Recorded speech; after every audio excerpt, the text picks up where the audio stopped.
What is up, everyone? Welcome back to another family education and support group. Right on, Jess, right off the bat. Glad to be back also. And I'm glad you missed me. So I'm going to do my best to teach something this week that hopefully you get some value from. Thank you for being here.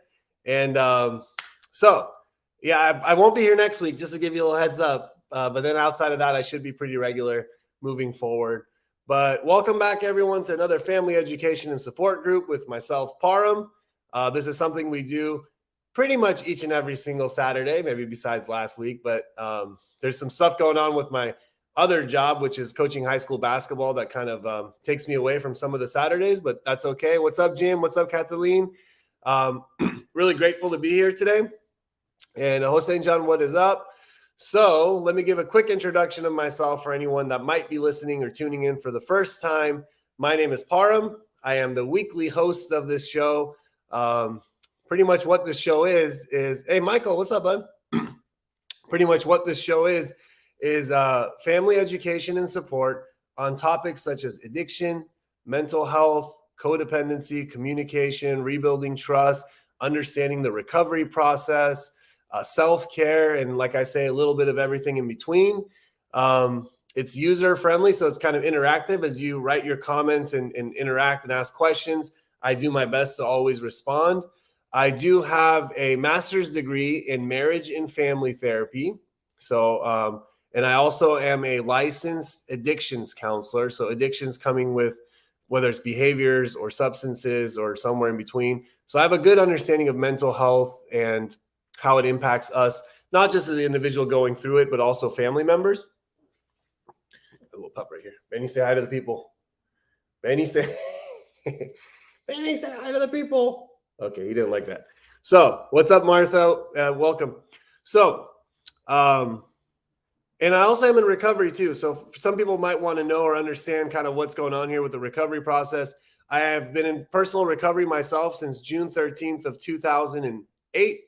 So that's kind of the day that I say I changed my life around. So substances is one component of it, but there's another component of lifestyle, of health, of well-being, of how I approach relationships, how I communicate, how I present myself, and all of that stuff.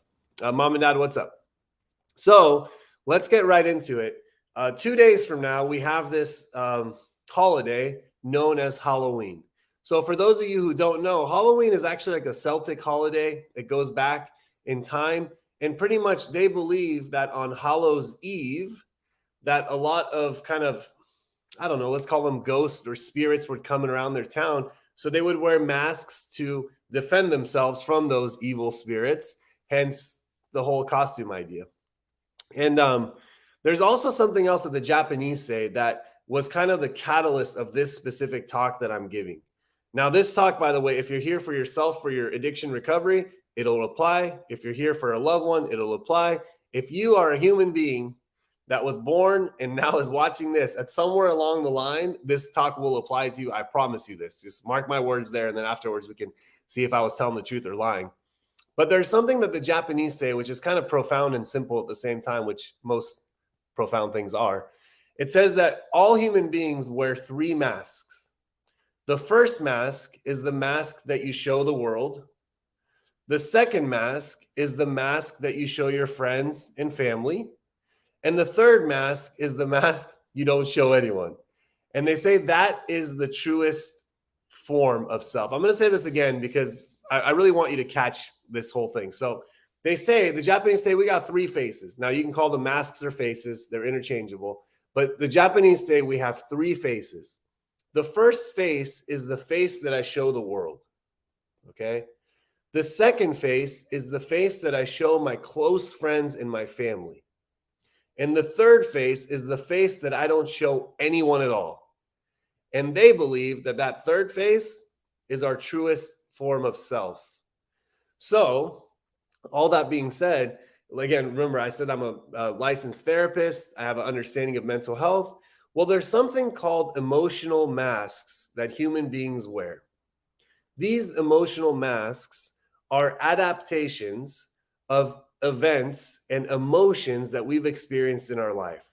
So if you experience a lot of fear growing up, if you experience sadness, if you experience anger, if you experience all of that kind of stuff, there is a high possibility that in order to cope with and respond to that environment, you put on specific types of masks. Jacob, what's up, brother? Thank you for the kind words. And Lynn, always a pleasure to see you. Very happy to have you here. You know that. So these 9 emotional masks is what we're going to talk about today. And I encourage you and invite you to see which one of these masks you have put on your face as a byproduct of life and the events that you've experienced. And also, I'm going to teach different ways that we can go explore how we can identify these masks, hopefully remove them, and see what a life free from being hidden behind a mask would look like, feel like, and what that experience would ultimately be.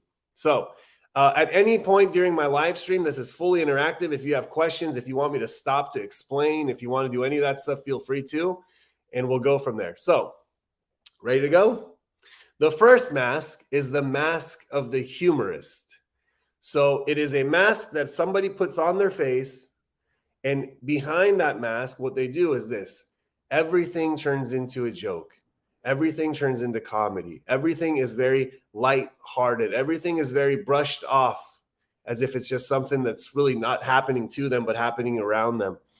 It's typically the class clown that you've seen with children in school, and obviously the class clowns later on in life. But why does somebody put that mask on? Well, look at the autobiography of any famous comedian, any famous person that is known as the funny guy or the funny girl. Well, just go read their childhood. Most of them are going to go back to some type of family dysfunction, some type of childhood trauma, some type of instability in their home. And for a child, that's a lot to download. That's a lot to internalize. That's a lot of pain. So you know what they do? Whoop. They put on this mask as the funny person, the jokester, and they just crack jokes. They just make light of every situation. No matter how serious it is, they rebut it with a joke. And, a lot of people around them, when you're doing that, what do? They laugh. People laugh, and you're like, wow, I was able to not even deal with stuff and just put on this mask, and society even pats you on the back. You can make a living doing this. But what happens to the person that's the humorist is when they're not around the audience, when nobody's there to clap, when nobody's there to laugh, they sit in a lot of pain. They sit in a lot of sadness. They sit in a lot of depression. As a therapist, when you think of adult depression, you think of somebody that their shoulders are slumped, they're lethargic, their sleep patterns are all messed up, their eating patterns are all messed up, they have no vitality, no energy. A depressed person is very easy to spot out. With children, depression doesn't look that way often. Sometimes the kid that's the class clown, the kid that's overtly trying to be funny and making jokes of everything, underneath all that, there's actually a lot of depression. There's a lot of sadness. And that's just a coping skill and acting out behavior to deal with that because they don't have the words to articulate what they're experiencing. They can't talk about what's happening at home. They don't have the strength, the ability to do so yet. So the humorist is, we all know them and they're cool to be around. But if you're in a relationship with someone that's a humorist, that their funny mask is always on, you're never going to be able to get to the root of conversations. Everything's just going to be brushed off. Everything's going to be kind of taken lightly. And that's difficult to be in a relationship with someone like that. Now, the next mask that we wear is this mask of the overachiever. Now, this one's really, really difficult to navigate through because I talked about some of these masks society likes and some of these masks society doesn't like. The overachiever is one that just gets praised on everywhere. It's like the person who gets, I don't know, if like a 4.0 is an A average, they only get like 4.6s and 5.0s. I never subscribed to that. I was just barely trying to get there. But it's the person that has all these extracurricular activities. It's the person that's really good at everything they do. It's the person that puts all their time, energy, effort into achieving. Well, why do they do that? So most overachievers, underneath it all, there's very low self-esteem. And that low self-esteem was happened then and there. And by doing things, by achieving things, by accomplishing goals, they started to get acknowledged. They started to get noticed. They started to get seen. They started to get, finally. But you know what? Most overachievers, they also experience significant amount of anxiety, significant amount of stress, significant amount of weight on their shoulders, because the more you achieve, the heavier the accomplishments get and the harder it is to maintain that accomplishment. And later on in life, overachievers are, statistically, there's a lot of substance abuse. There's a lot of, like call it like anxiety medication, Xanax, Klonopin, benzodiazepines, Valium, Ativan. There's a lot of alcohol use, which is, liquid form of those same things. And Jim said right here, yeah, it's low self-esteem with a big ego is a bad combination. What do we say? It's a egomaniac with an inferiority complex. I think that's what they say in there. Overachievers, their ego could also get bigger if it's not checked, because the more people are praising you for who you are and how you are and what you do, it just grows and grows and grows. And it is rooted in low self-esteem. And, overachievers also, the problem they have in relationships is they oftentimes have the same type of expectations for those around them. So just because they overachieve, they expect the other people to also, to get more. And what happens is it's never enough. The same way it's never enough for themselves, it's also never enough for the ones they love. And guess what? That's a lonely place, because what if the other people are doing the best they could do? The best they could do. And again, it causes a lot of divide, and it causes a lot of loneliness. Overachievers really struggle with that stuff. And by the way, when an overachiever is not doing and not accomplishing and not getting praise and recognition, they actually start to feel significant amount of depression inside, because they are only identify with what they do and what they accomplish. So if they're not doing, then who are they? They've never explored beyond the mask. They have that mask on, and it's their identity. The next one is the martyr. So the martyr is someone, I don't like to use the word victim, because I do believe that there are versions of victim experiences in life. Like, so you've heard me on record say millions, thousands of times, a child or someone, a young adult, someone that's growing up in an environment that they don't have the ability to leave. They don't have the ability to change. They don't have the ability to speak up. They don't have the ability to run away from it, all that kind of stuff. That's a pure form of a victim. If someone's getting abused as a child and they can't leave, I mean, if that's not a victim, I challenge you to tell me what is. And then later on in life, when we become adults, in our early 20s, mid 20s, late 20s, and up 30, 40, 50, I do believe the connotation needs to change, because don't get me wrong, if they experienced that in life earlier on in life and they were victims, on some level, they are still unprocessed victims later on. But especially this day and age, with the resources, with the support, with the ability to ask for help, with the ability to process trauma, with the ability to utilize all of this, to access all this, to listen to audiobooks, to read, to get support, to put your hand up and say, I need some help with recovering from my childhood.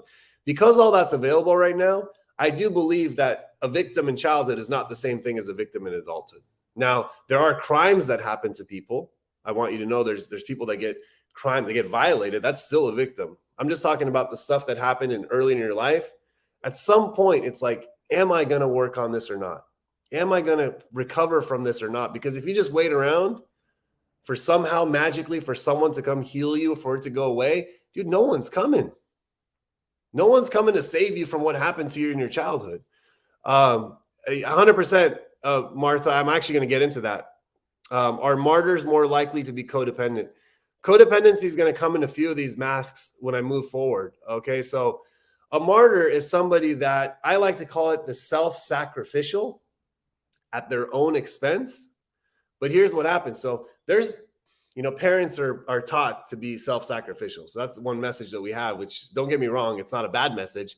But when there's patterns of it always at the expense of self, it starts to create a pathology almost that leads to codependency. And it happens sometimes long before we were able to. So when you're a child, and I use this example all the time, if you come from a dysfunctional home and you had to be an adult, you had to clean up after the adults, you had to be a parentified role and take care of siblings and wash dishes, and you had to do laundry, and you had to, you couldn't be a kid because the environment was so unhealthy around you, then 100% that's going to lead to codependency, right? And at that point, you have to sacrifice your own childhood, your own wants, your own needs, your own being youthful to be an adult. I mean, that is martyr. That is being a martyr. So what happens later on in life, though, when this mask gets bad, it's that person, when you're always sacrificing yourself for others, then what are you not doing? You're never looking at yourself. Like that mask is like, hey, society says that person is so selfless. That person takes off the clothes from their back and puts it on the other people. You know, it's they put it on the back of other people really, really closely. And it's just, I don't know. And Jacob, what here, if there's a word here, please explain for me, bud. I mean, you know me, I'm very open to this. I would love to either clarify or help you understand kind of what I'm saying there, because I actually do choose my words pretty closely. So if there was something that was on the limit or on the line, just let me know what it was. I'd love to be able to explain it for you. Nothing wrong with that, you know. And it's this is live, so I'm doing the best I can. But if there was something I said, especially about victim and what we okay, never mind. I thought you were talking to me. Okay, he said not for me. I was like, damn, Jacob, I'm pretty sure I'm saying everything pretty tastefully and with respect, because I do have a lot of compassion for people that experience trauma and abuse in their life. You watch enough parms, which I know you do, you'll quickly see a theme that I am a huge advocate of those who are struggling in life. And so let's see what we got here. The next one that we have is the bully. Okay. Now the bully is a mask that society does not pat on the back.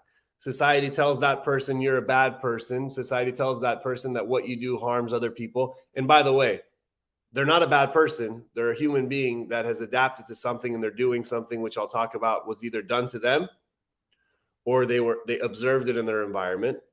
So it could be a good person that learned a bad thing.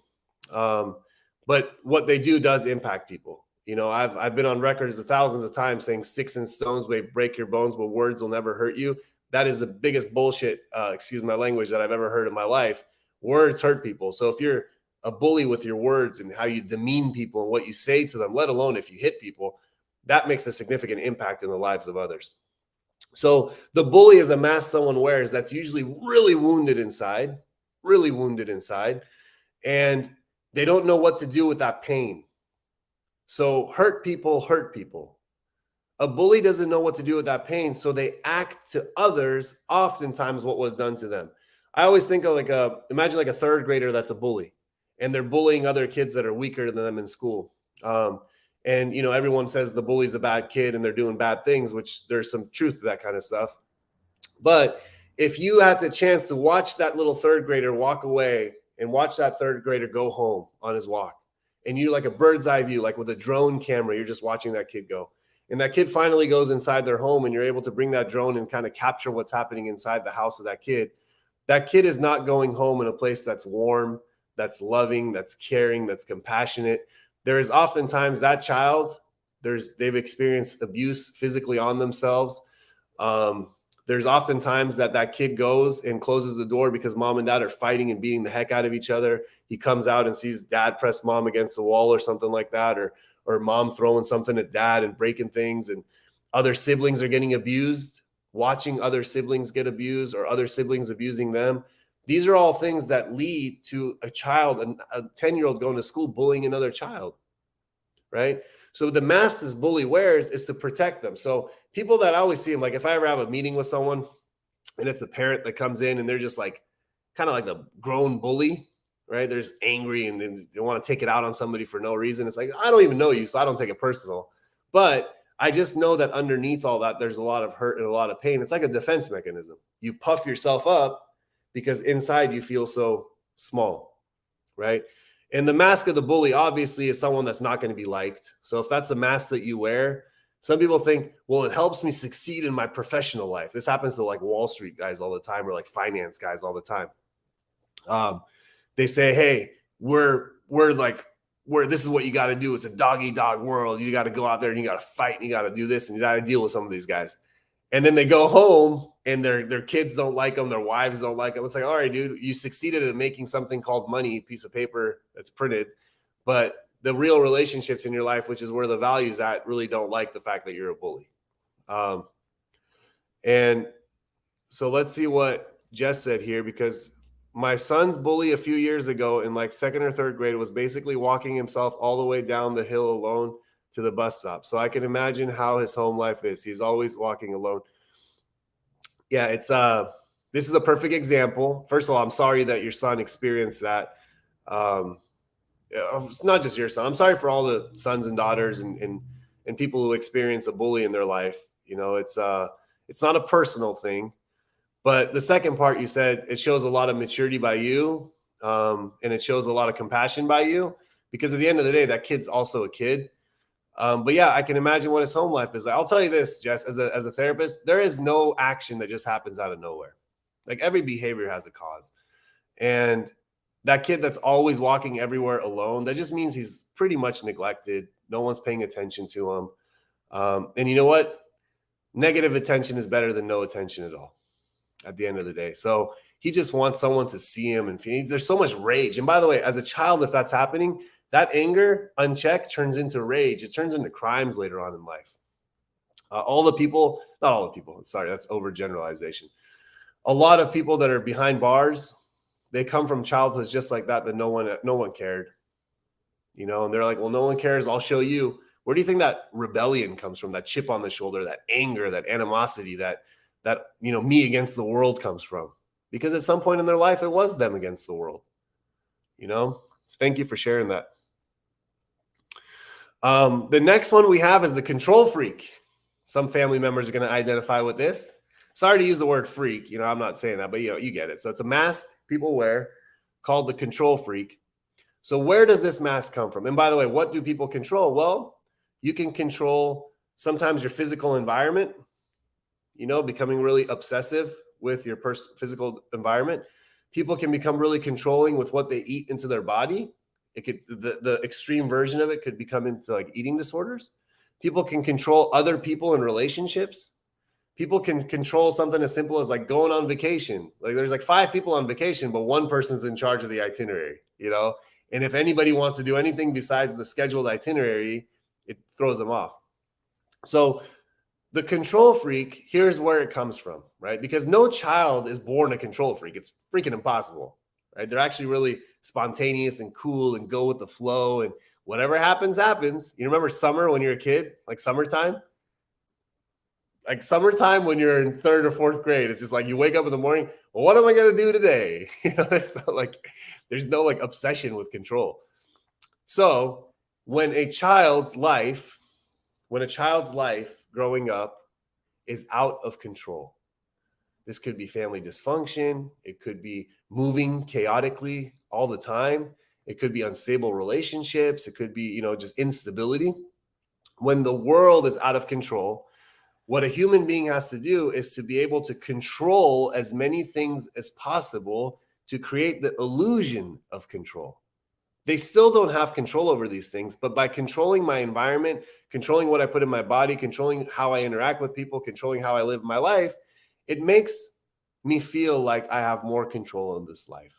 And that's what the control freak comes from. It's an adaptation to a life that was out of control. Now, sometimes some of the parents watching this right now, I know some of you say, hey, like I wasn't as bad until my kid's addiction started to really ramp up. So when life gets out of control, we overcompensate with massive control, which the more you control things, the more they become out of control, by the way. It's a weird phenomenon. Maybe one day we could talk about that. But that's where the control freak comes from. So the next one we have is the self basher. So this one's a painful one. Society doesn't pat this one in the back. This is the one that is just, I'll tell you where it comes from because that's what I'm doing here, seems. The self basher is someone who feels responsible for everything that goes wrong in their life. So even if somebody else or something else was the cause of something getting messed up, they see themselves as the cause. So where it could be a root of something like that, family dysfunction, marital discourse, mom and dad breaking up, getting a divorce, a child thinks what? It is my fault. Now, we know as adults that it's not the kid's fault. The kid, as a child, does not know that it's not their fault, because when something goes wrong in the world of a child thinks that they are the cause of that. There's no truth to it, but they believe they are the cause of that. And what happens is they start to think, what? I am bad. If only I was good, this wouldn't be happening. So they start to subtly bash themselves. Well, subtle. I mean, I'm bad is a pretty overt statement. And they start to create thoughts and beliefs within themselves that they are a bad person. So later on in life, for example, with the mask of the basher, self-basher, let's say they're in a romantic relationship with someone, and the other person, for whatever reason, just like, has grown out of the relationship or wants to move on, or, they want to go experience something else. They say, please, what did I do wrong? What did I do wrong? What can I do for you to stay? How can I change? It's like they'll do whatever they can thinking that it's all them, when it's really not. It really isn't. And the self-basher is like, it's a tough way to live life, because a lot of self-esteem gets chopped at its roots when you when you bash yourself all the time. And again, someone that bashes themselves all the time, what are they eventually going to do? They're eventually going to have zero self-worth. And then they put themselves in situations for way too long. This is what happens with a lot of cycles of abuse, which I've talked about, is they know for a fact, like, what they're experiencing is wrong. Like, people know that, by the way, internally, but they can't get out of it. Oh, it's my fault. It's my fault. It's my fault. I've worked with so many domestic violence survivors, people that experience domestic violence, and I don't know, 90 out of 100 of them have the same thought process. 90, I mean, it's because, and it didn't just happen in that relationship, by the way, because oftentimes an abusive relationship is something that was familiar to them growing up, or something they saw or observed or they had experience with. So they're just it's like a multi-generational thing just getting passed on until the cycle gets broken. 3 more of these masks, my friends. So today we're talking about 9 different masks, emotional masks that people wear in order to respond to adversity, trauma, fears, life experiences. And the next one is the people pleaser. So going back, Martha, now we're back to codependency. The people pleaser is somebody, again, that has low self-esteem, yet they have the ability to be who they need to be, do what they need to do, talk the way they need to talk, walk the way they need to walk, based on different situations and surroundings and people, in order to be acknowledged, to be liked, to be accepted. You'll often hear people say that they're a chameleon. They can go into any group of people and they can just morph, kind of like there's no sense of self, right? It's whatever the environment needs them to be, that's who they be. However they need to show up, that's how they show up. And when you people please all the time, yeah, people, you'll get a little bit of acknowledgement, but guess what? When you're by yourself and no one's around, oh man, does the people pleaser struggle. And people pleasers, just like the martyr, they do things for others to be acknowledged and accepted at their own cost. And they really lack the ability to have a true identity. At the end of the day, you can't please everybody. So it's kind of like a futile effort. It's like it's a losing effort that you just don't know that's happening in real time. But eventually you're not going to be able to please everybody. And what happens is you stop at some point even looking at self. And if you can't be at peace with yourself, if you can't please yourself, I mean, good luck. You're digging in a dark hole that you're never going to find the bottom of. And it causes a lot of anxiety. People pleasers have a lot of anxiety. And if you are one, you know who you are. I've done so many talks on codependency and learning how to say no and all that kind of stuff. Go watch them and see what comes up out of it. The next one I have is the introvert. So I need to separate something here. So we've all been exposed to different personality types. Someone is more extroverted, meaning that they're a little bit more outgoing. They're a little bit more social. They're a little bit more energized when they're around people. They feel more comfortable with groups. And someone is a little introverted. So that means they prefer to be by themselves. They feel their energy get drained when they're with others. They have a little bit more level of comfort when they're by themselves. And there is kind of like a spectrum. There's a range of this. I believe that all people have a little bit of introvert in them and a little bit of extrovert in them. And it's kind of like a range that we experience. The introvert mask is a unhealthy adaptation of what the introvert personality is. So I want you to know that this mask is not just someone being introverted or leaning towards introvertedness. This is somebody that's like puts on a mask that they feel more safe when they're not around anybody. They don't like to connect to other people. They prefer a life of solitude. They prefer being disconnected from others. And it's not like they can't even do the other side of it. And why would somebody not want to be around anyone? Why would somebody not want to communicate, connect with other human beings? Because at some point in their life, they got hurt, they got burned, they got scarred. And you know what? They realized, I'd rather just be by myself than be with other people at all, because other people are going to disappoint me. Other people are going to hurt me. Other people are going to let me down, because it's not just a thought they have, it's something they experience in life. So in order to prevent all that from happening again, to be safe from all that, they put on this mask that I'm the introvert. Now, in some fields, like a lot of the computer tech worlds and that kind of stuff, that personality type is going to thrive because you do everything in independence. But we're social beings. We're communal beings. We don't live in solitude like that, and we need to connect with others. And the introvert really struggles with loneliness and depression ultimately. They might feel safe, like comfortably numb in that space, but there's a lot of pain in that space too. And I know if someone has the introvert mask on, to tell them, hey, just go in a group of people and start connecting with others, that's like unrealistic. The introvert mask needs to learn how to take off their mask with just one person, whether that's a counselor, a therapist, a mentor, a friend, a loved one. Because here's the thing, if you are always by yourself, and I know some of you are, how can you ever have any insight or awareness of what's happening to you? You know, it's impossible to see, what is it? It's like the trees from the forest from the trees. It's impossible to see something when you're in it. But when you step away and get perspective, you can see it. Now, an introvert is always in it. But by talking to someone or exposing themselves to someone else, they'll be able to get a little bit of insight and to be able to see their own blind spots, as I like to call it. And the last one is the social butterfly. So it's the flip side of it. So it's not someone that's extroverted, because remember, we all have a little bit of both. A social butterfly is someone that cannot be with themselves. They do anything and everything they can to not be alone. They have something planned on Monday, Tuesday, Wednesday, Thursday, Friday, Saturday, Sunday. And if they don't, they freak out. They're calling people, they're texting people, they're asking people, hey, what do you got going on? What do you got going on? What do you got going on? And the question that I have for the social butterflies is this. And by the way, that's really draining.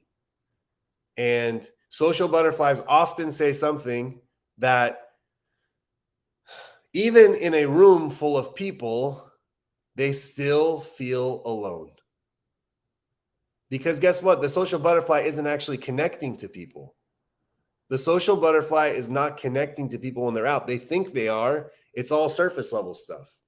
There's none of these masks are connecting to anybody. So the social butterfly does everything they can. Yeah, they might have a little FOMO, or you guys might know people in your lives that are that way. But when the social butterfly is at home, not connected to all these environments and situations, they start to feel whatever's inside of them, whether that's depression, sadness, fear, anger. And it's so uncomfortable that they have to go out again. Now, some social butterflies that are also people pleasers, that are also, using substances, you could see the recipe for disaster here. A social butterfly that's a people pleaser puts themselves in really, really bad situations, oftentimes intoxicated in ways that they don't even want to be. And the question is this: why can't somebody sit with themselves? Why does somebody need to always be out doing things connected to other people? Because at some point in their life, when they sat with themselves, they were uncomfortable. The environment was uncomfortable. Maybe there was people yelling and screaming. Maybe there was abuse. Maybe there was discomfort. Maybe there was fear. And nobody came down and said, hey, what are you going through? Are you okay? You're going to be all right. You're going to be safe. No one nurtured them, loved them, cared for them. So they found peace outside the home. They found peace outside the home, and we all know you ain't going to find, the only place you're ever going to find peace, my friend, sorry to break it to you, is within yourself. Now you can think that by going places and doing things, you're going to find peace. Maybe once in a while you can, but at the end of the day, it's when you're with yourself. When you're at peace with yourself, you're at peace with the world. And don't get me wrong, like going to nature is highly therapeutic and it's very valuable. But if you disconnect in nature, guess what you're still left with? Yourself. The whole point of going to nature is to be with self and use the energy and the vibrations and the life and of just nature to be able to recharge. But at the end of the day, when you're in a forest by yourself, you're by yourself. That's where the healing comes from.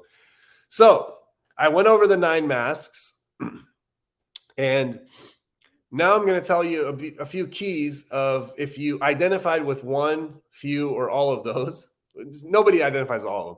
Usually, I think we're a combination of 2. That's usually, like, if I had to guess, all human beings have a combination of like 2 of those things.